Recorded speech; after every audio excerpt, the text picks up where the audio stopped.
the overall effect is unsettlingly unearthly.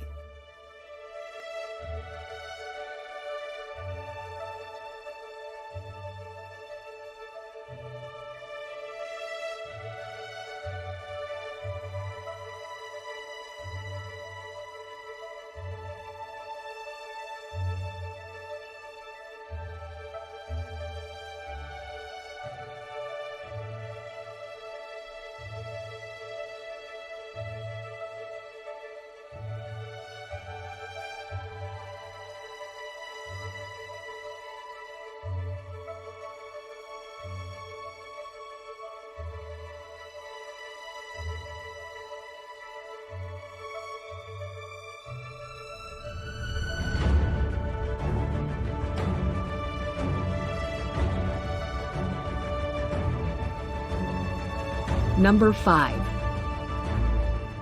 Victoria Falls. If you thought that Niagara Falls was large, well, Victoria Falls dwarfs it with its colossal curtain of water that stretches for 1,708 meters, reaching 108 meters in height. It is these epic proportions that make Victoria Falls the largest waterfall in the world. Breathtaking to behold, the endless flow of water that tumbles over the cliff almost defies belief. Fittingly, the cacophonous roar that rises from the gorge below and the fine spray that hangs in the air saw the falls named the smoke that thunders in the local Lozi language.